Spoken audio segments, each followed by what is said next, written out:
Ready? Oh, let's go! Yes!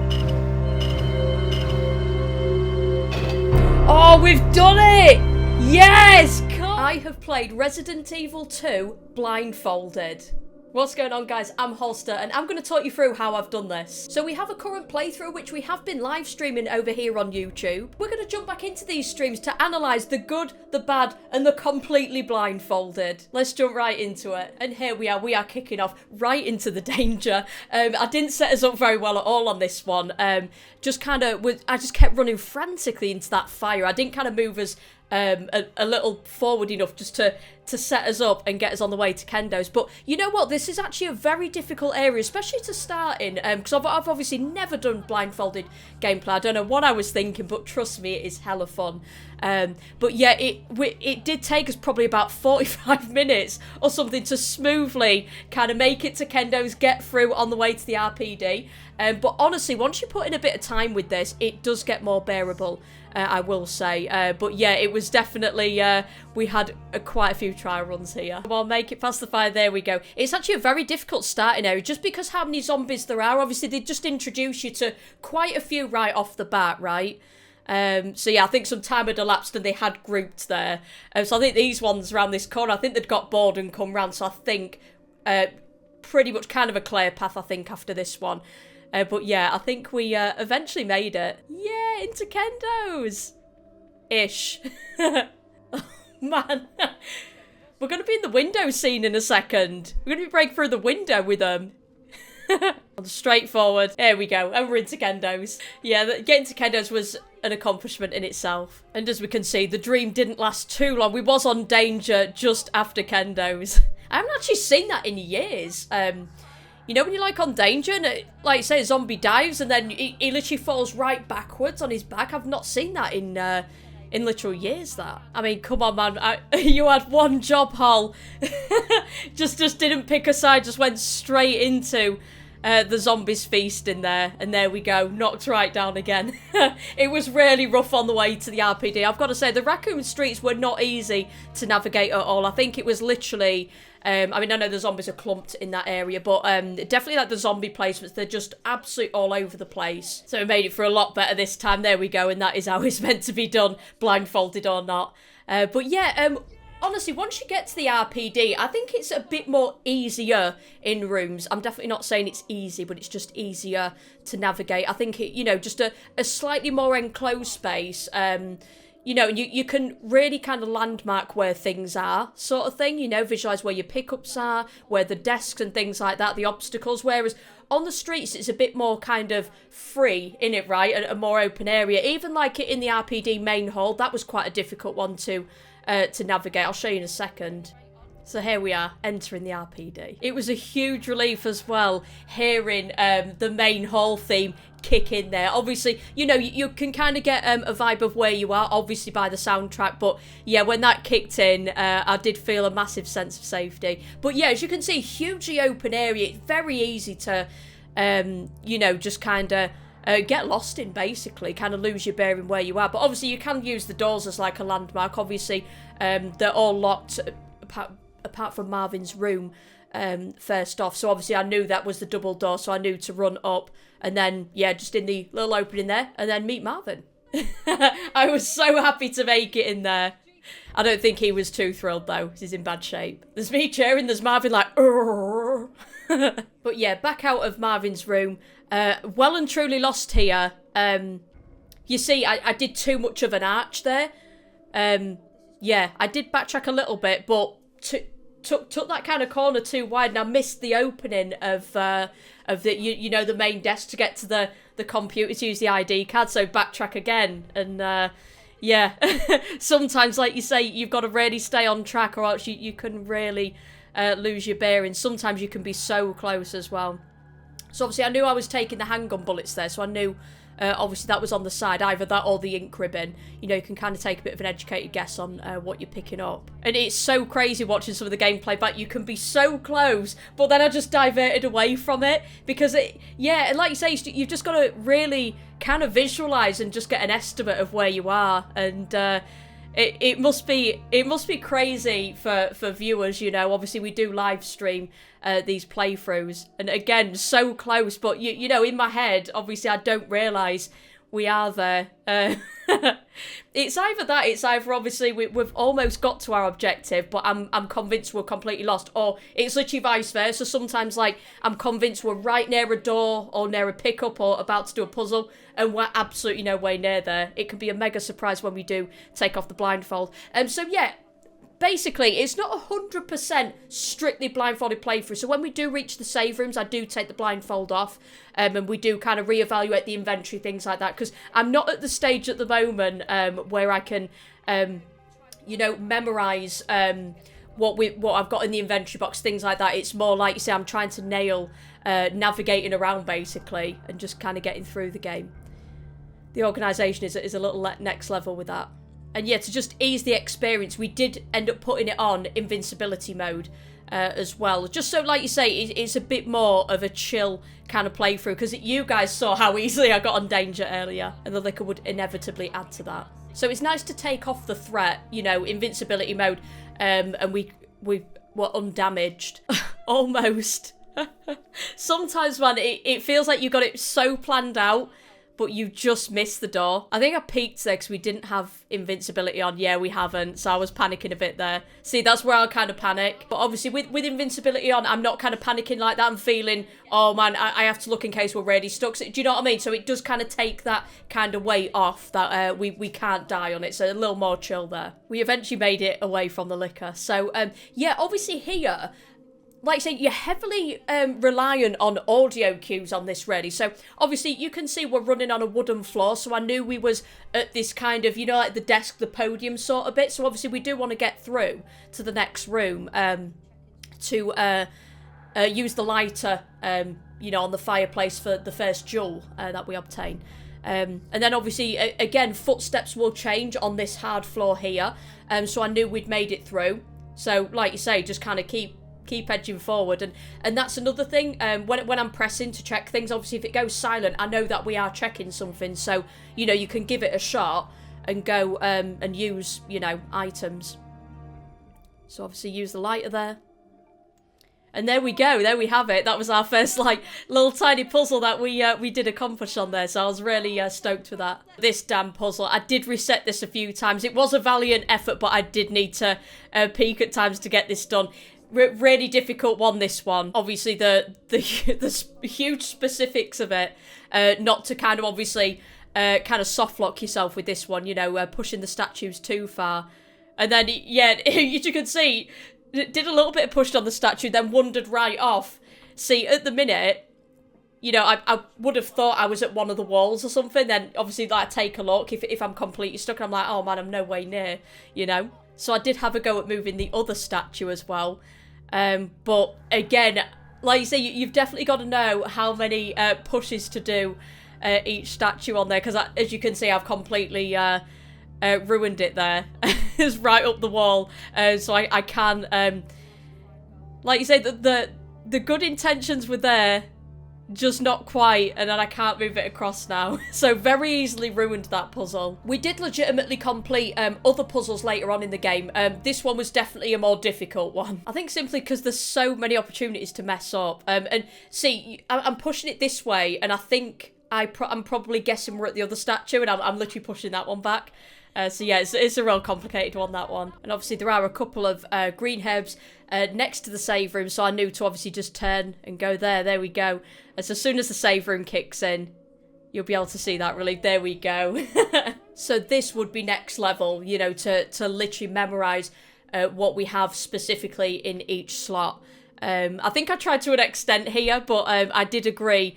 You know, we'll kind of whip the blindfold off just for the save rooms, just so we can kind of reevaluate, get sorted in that. So I think that's like definitely like a bit of a more advanced tier in the blindfold gameplays. Tell you what, this was scary. Blindfolded. I mean, it can still jump scare me at the best of times, even since 1998, you know. Massive jump scare in there. But yeah, it was definitely intense. Being blindfolded and hearing that breaking through the wooden boards there. Great moment in Resi 2, that is. Uh-oh, I'm doing the infamous moonwalk. And I think I realised, yeah, I'd actually just examined the emblem. I thought the shotgun was directly below and it wasn't. So I think I have to take an educated guess on where it is so we can successfully defeat the licker. There we go. She's got it. She's got it. Keep the faith, Hol. There we go. I don't edge forward anymore, so it's just off screen, but we did get it. Obviously, I did hear, you know, the licker cry when it does meet its fate, so I was buzzing with that. Yeah, like you say, another way to kind of navigate. I know obviously it's not the best, but obviously sometimes if you know you're going to come up to a corner, just make sure you kind of overrun it. You know what I mean? Just make sure, just kind of run a bit more than you think you'll need, and then obviously, hopefully, you'll be at the wall. You know, you'll literally be right in front of it, and then you'll know to turn, and then obviously turn that next corner then. Because sometimes it has been quite frustrating when I've lost my way. I've not ran enough, you know, to get to the corner, then I've turned too early, then I'm running at the wall of the corridor I'm already in, and we're making no progress, so that's why sometimes I do kind of overrun towards some walls. Yeah, this was another cool kind of early accomplishment. Obviously, we got to the fireplace, you know, to use the lighter for the red jewel pretty smoothly-ish. And yeah, like you say, got this right. The amount of running, the turn, straight up there, keep checking. Obviously, wait till it goes silent and you stop walking. Then you know you're checking something.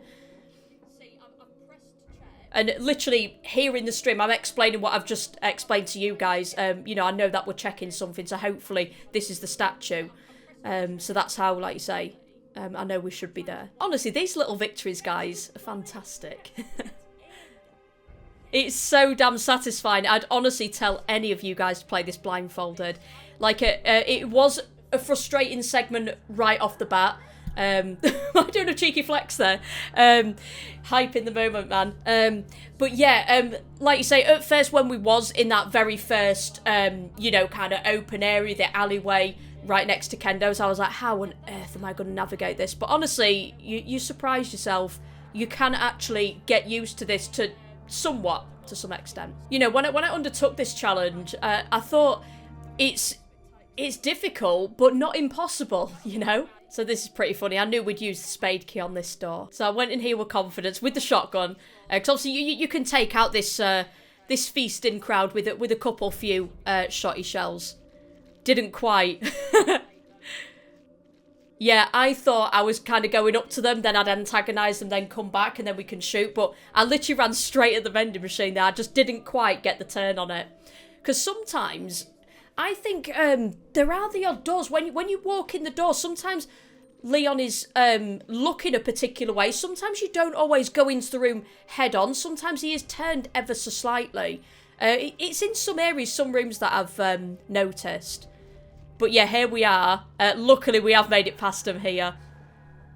Oh, that was a bit of an early shot there. But yeah, down this hallway, not the worst area to be in. Unfortunately, did waste a couple of shots there. Sometimes I think, like you say, you've got to rely heavily on all the audio cues. Listen to how close you think the zombies are. Obviously, how loud the zombie moans are. You know, so again, quite early into the game, I was trying to get my bearings there. So yeah, I will continue the excuses.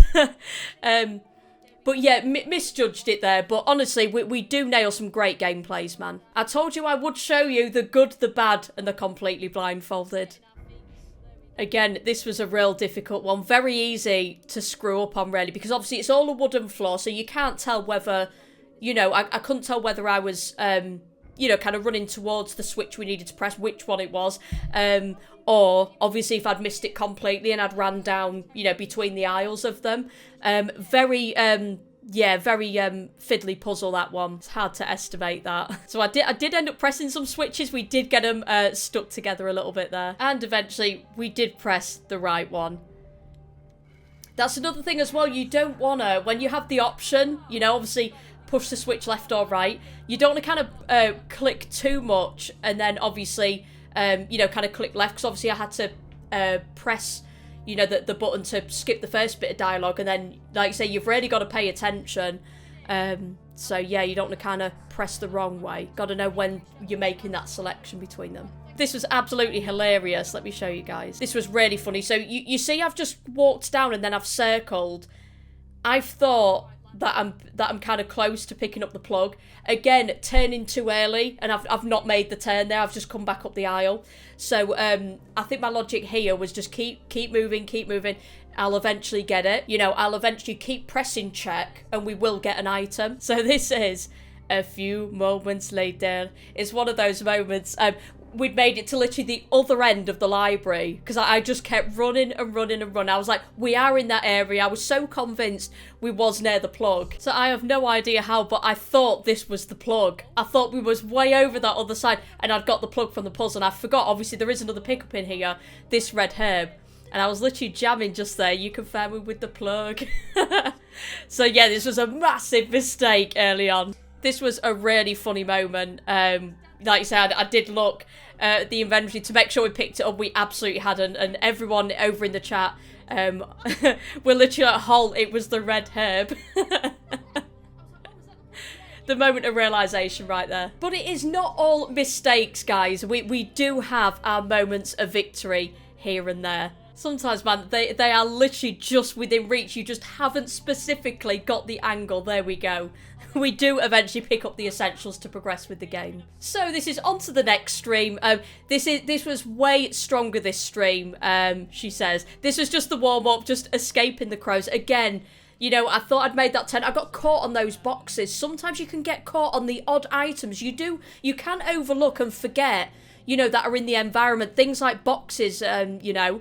Just literally, I never usually pay attention that they are there, and they can affect, you know, like your line of movement kind of thing. It can knock you.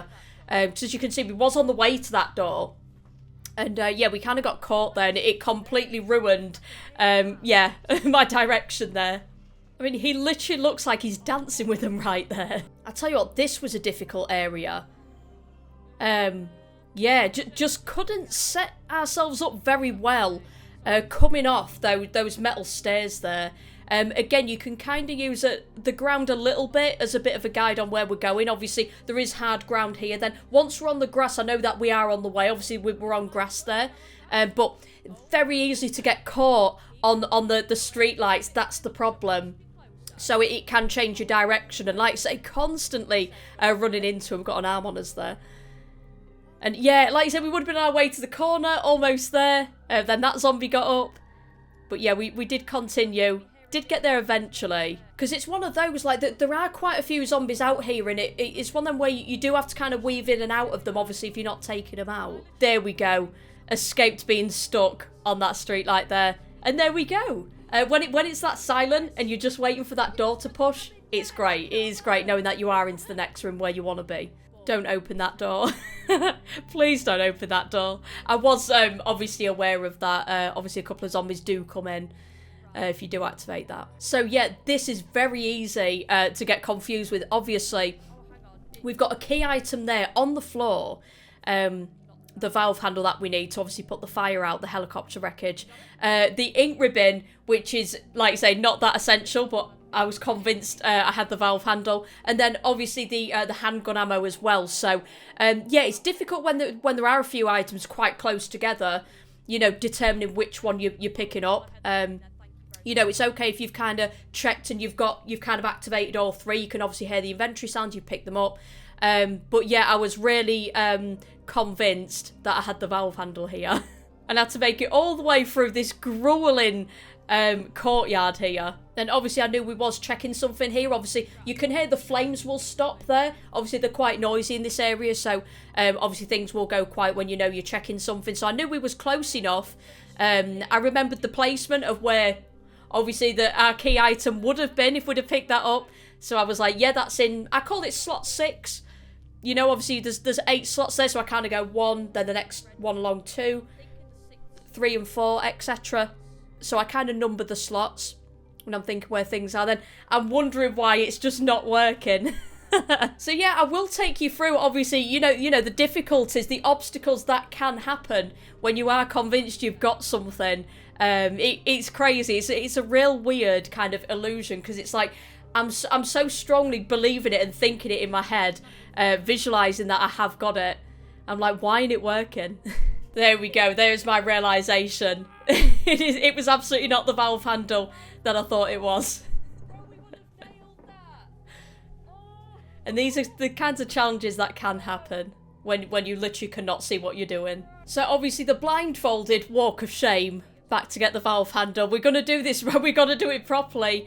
And then here, I think that I think I'm picking something up, and I've actually interacted with the typewriter. So I think I'm like, press it again, and then it yeah, it just creates another save for us. I'm like, oh, I can hear the little typing from the typewriter. What have I done? So we did eventually get to the valve handle here. This is like a prime example of me literally winging it. Sometimes, like you say, if I really think I'm on the right path, it's just a case of just keep walking. And if you kind of keep walking kind of in a straight line or running or whatever, and nothing's happening, then I just very slightly just kind of change my direction. I just press on the D-pad a little bit, you know, in one of the directions I think will be the right way, just to turn us a little bit, and then usually something will happen, you know.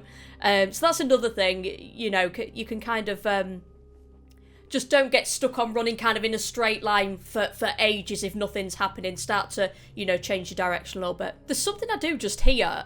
I have never seen this before, never inspected that window. It says zombies are inside. That's crazy.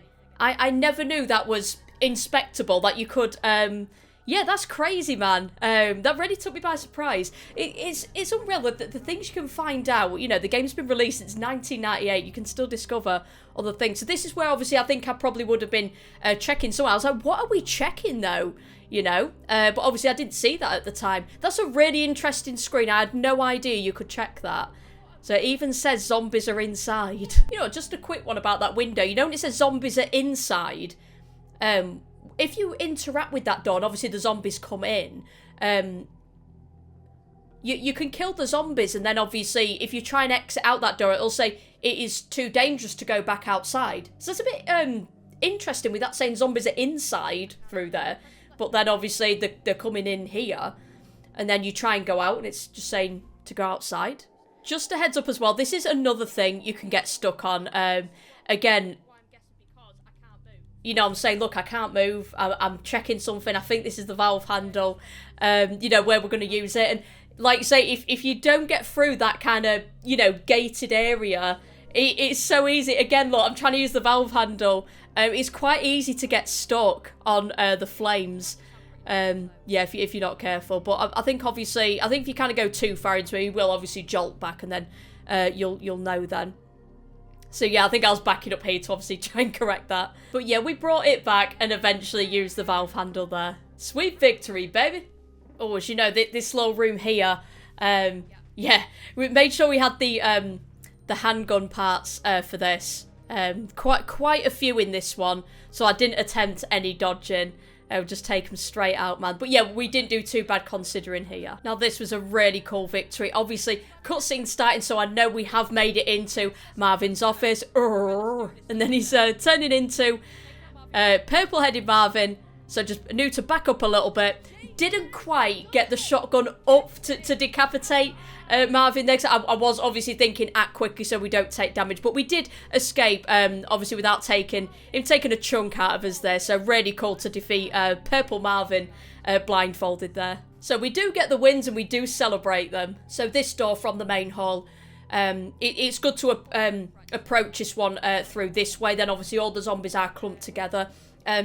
Here it was just kind of, the challenge was kind of estimating, you know, how close can you let them get sort of thing before you do open fire. Obviously I didn't want to take any hits here, but we did pull this off really well, especially some double headshots there, so we did really well through this one. Obviously I didn't want to hang on too much, but we did take them out there, man. So that was really awesome, to just get headshots right off the bat. So as you can see, I was buzzing with that. Guys, I could not tell you, my heart was in my mouth when I knew we was in this room. Because you guys know what goes down in here. And man, you know, playing through the game normally, non-blindfolded, it still gets me to this day. I do still feel that dread in this damn room. So I didn't actually go for the cord there. Obviously, I don't want to kind of overcomplicate the room. I thought, obviously, we need the plug over on the shelf. And I think, yeah, we just wanted to leg it out there. Obviously, we did have invincibility on as well, just to aid us with, you know, obviously the blindfold run practice. So, yeah, like you say, you keep going. If nothing really happens, just change direction slightly. Just keep going, then something usually eventually happens there. So there we go. Did a little quick turn, just listened for the footsteps. We've done the quick turn. There we go. Knew it was coming through. Open fire straight away. I delayed it a little bit here because I was just making sure it was out of its animation. You know, it flipped back over. We can shoot it again. So yeah, 3 shots there. We only took a little slice to the ankle, but we did successfully take out this licker. So that was really awesome. That was a cool moment. I'm just glad it didn't... Like you say, I will take a little ankle swipe any day, any evening. So yeah, like you say, at least it didn't kind of dive on us there. So yeah, I was buzzing with that. It really is so satisfying pulling off these gameplays. I mean, each to their own, you know, but I find it just so cool and satisfying. It's a great play. Like you say, you're not even watching it unfold. It's kind of all in your head, you know, kind of visualizing it. But obviously you are hearing, you know, all the audio of what's going on. It's just solely reliant on the audio cues and literally your imagination there and your memory of each and every room and area of Resi 2. And again, this office is really hard to nail, this one. Like I say, you know, couple of openings in there you want to get through. If you are being thorough, you know, to get to the safe. Obviously, I wanted to do the 2236 blindfolded. Luckily, I think we didn't have to go to the front of the safe. I think we could just, quite lucky there, we could just inspect the safe from that angle. Where we was at. Usually, obviously, when I'm playing this, I go to the front of the safe, but as you can see, we was just at the side, managed to do that. So yeah, obviously, once I knew he was doing that, could do the 2236 blindfolded, so that's cool. Had to be really careful, obviously, you know, because I think it does say, obviously, that there's a safe, and then will you enter the code. So obviously, you don't want to be pressing, you know, on the wrong number first. You want to get to the, you know, where you can select the numbers. So yeah, that was cool, man. All the goats know 2236. Let's go. Oh, once we was down in the basement. And yeah, like you say, I got a little nervous. I was trying to get one up on the dogs already, you know. Turned way too early there. Opened fire red, but there we go. I can hear, obviously, they are proper running at us now. I didn't want to mess around, so I did shotty these. Luckily, the first one just took 1 shot there. This one, yeah, I finished it off with a handgun here. So obviously, you know when it's going to kind of get back up, because obviously you can shoot them. You know, same with any other kind of enemy. Once they're in that, you know, falling down, getting up animation, you got to wait for that kind of cue. Obviously with the licker, there's that pause. But then obviously with the dog, it'll kind of, you'll hear its pause, get back to its feet, then it'll do the little it'll do the little growl, so you know obviously you can open fire then. But yeah, it's not easy at the best of times really, this, because obviously there's a dog either side. When you want to face the dogs on Resi, you want them all kind of on one side, don't you? Otherwise they are jumping up from multiple angles at you, so it's not easy. We did successfully meet Ada. We did keep her waiting here. It was her turn. Ada, wait. Literally. You're gonna have to wait because I can't see what I'm doing here. So Ada did actually wait for us. I knew obviously we was checking that. And it was time to push it. Push it real good. And there they go. There's no stopping her, man. So obviously incoming our first Ada wait. And I believe this is quite a smooth kind of run to the cells here. I knew to obviously run, turn, run. Obviously I've overran a little bit to obviously make sure we do take the corners okay. And then obviously I did veer off to the left quite early there because I didn't want to get stuck on that table. Do you know what I mean? It's kind of visualising, you know, them obstacles that could get on your way and not get stuck in them. And then there we are. So here we go. Ben's infamous speech here.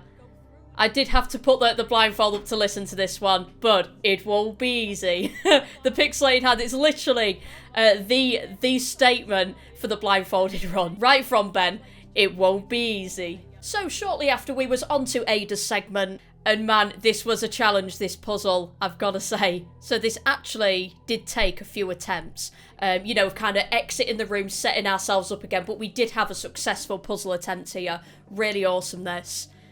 So I thought we'll start from the centre, we'll just get straight on, you know, obviously the central box. We'll move that over. I need to push it over a couple of times there.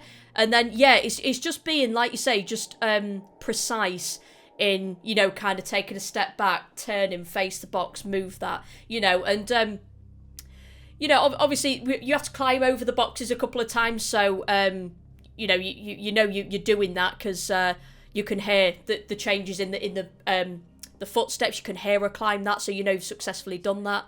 Only got a little stuck here. Just had to just keep pushing through with this one.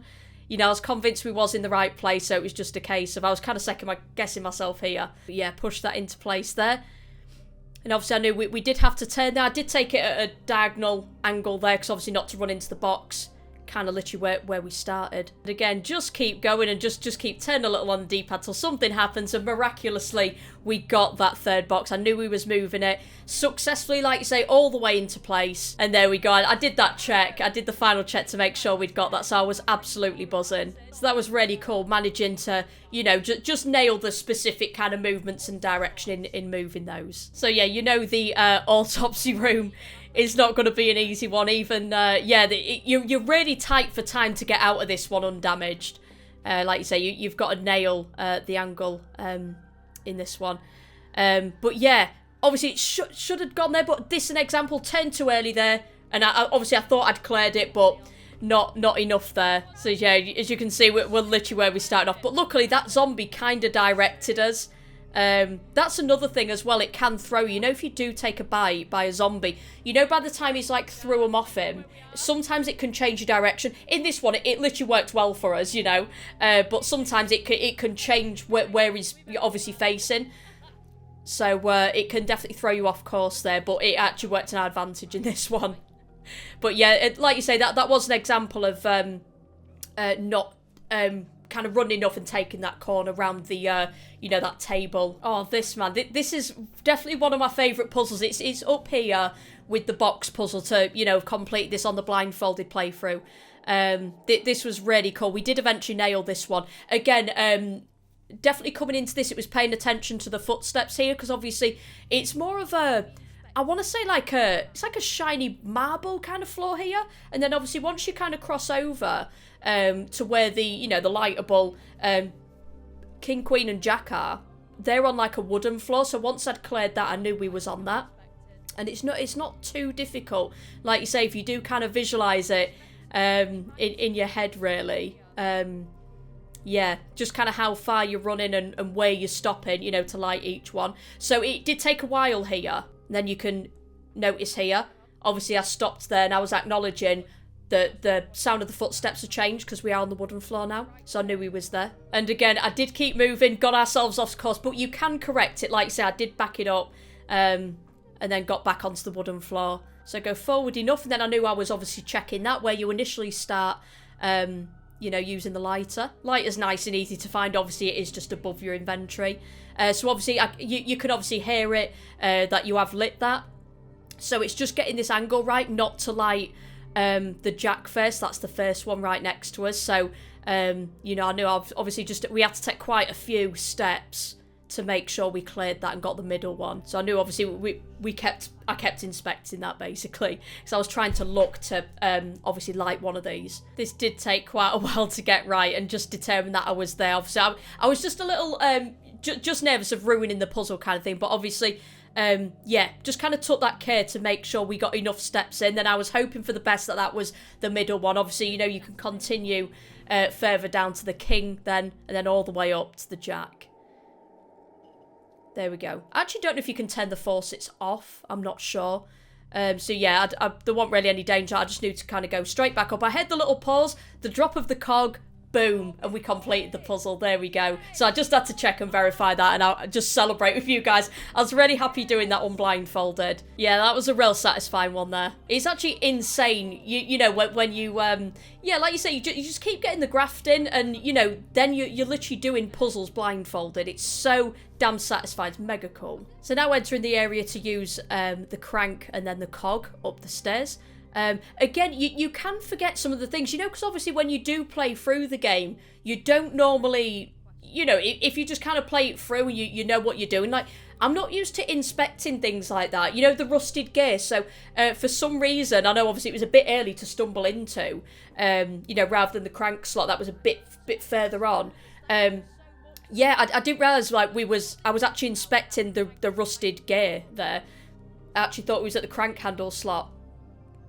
So yeah, sometimes like you say, like kind of the random like boxes lying around and debris and things like that. You actually forget kind of the line around there, and yeah, some of the stuff I kind of didn't realise you can inspect, and you know, to get that dialogue, the description of what it is. So it did stump me a little bit there, but we did eventually make it to the crank slot just there, and successfully used that.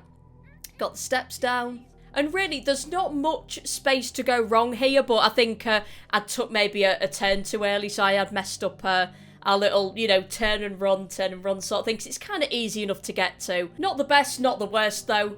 We did get there to use the cog. And something that I hadn't done earlier on, actually, was put the power on here. And I believe we did this pretty smoothly as well. So I usually go up, down with this. So I knew, obviously, you know, we was just making the selection. Just a case of waiting for the dialogue, then it gives you the option. Then up again. Then, like you say, you know you're making a decision each one, because you can hear the little notches as you do so. And then you can make the selection. There we go. So yeah, quite easy enough, that one. Again, it's like with the kind of the safe with the 2, 2, 3, 6 vibes, you know. As long as you don't kind of rush through the dialogue kind of thing, press too many times and start accidentally selecting options, then you know where you are, and you know obviously where to scroll to, obviously with those numerical values. And then here it's just obviously the up-down options. And again, this is, I did a little overrunning there to make sure I made it past the corner, which is good. But again, it just didn't turn effectively. Yeah, to make it round this next one. It honestly looks so simple, but I'm telling you, man, when you can't see what you're doing, sometimes, like you say, you can visualise something completely different. But we did get there eventually, just not the smoothest run there. So we did have invincibility on. They can still poison you. Whether that can lead to death, I probably doubt it, but it is enough to injure you and make you limp if you are on the poison there. So we did have a bit of a breather just then in the save room, just to kind of equip ourselves for the first boss of the game. So this is what we will finalise this analysis video on. So I wasn't taking chances here. I did have the Magnum. So what concerns me the most about this boss, even you know, playing the game normally, it's the little crawly insects that always end up doing more damage, I find, rather than the actual boss, if I'm honest. So like you say, what's conserving a little bit of the Magnum there, we was a little bit off, because I actually was thinking I was spamming it into the boss, but it did obviously throw Leon where he was aiming because of the crawly enemies. But yeah, we stomped on them there. We have got rid of them, which is good. I did actually leg it out. I don't think I realised there. I thought I was maybe running to the other door. Actually celebrate right next to the boss because I somehow legged it out. Yeah, it's just time to use that final plug and then go meet Ada. And again, it's just another one of them, just where, you know, nothing's really happening, so I'm winging it. Instead of, like you say, sometimes you can kind of just slightly change your direction. Sometimes I will completely, or sometimes I'll just back up. So it was just a proper trial and error here. Sometimes if it goes on too long, like you say, I have to kind of have a bit of a reset. But yeah, I knew obviously we was inspecting either the door or the plugs there. So there we go, finally got the plug slot there. So now we can just turn, touch to the left and then get through the door, like so. And then incoming Ada. There's our little reunion with Leon and Ada, and then we'll be picking that up on our next stream, continuing our blindfolded playthrough. Hope you guys have enjoyed my kind of explanation, somewhat analysis of how I've navigated through the game, somewhat blindfolded. So we are going to wrap up after this episode of some in-depth analysing of blindfolded Resident Evil 2 gameplay. And as our playthrough continues and we unravel more gameplay, I will continue talking you guys through how we're navigating through the world of survival horror blindfolded. As always, if you're not already, do feel free to jump on board with us here at HolsterTV for more Resident Evil and survival horror content. I'd love to have you here with us. Links to all of my socials and merch store can be found down below in the video description. Thank you so much for hanging out with us, guys, and I'll see you in the next one.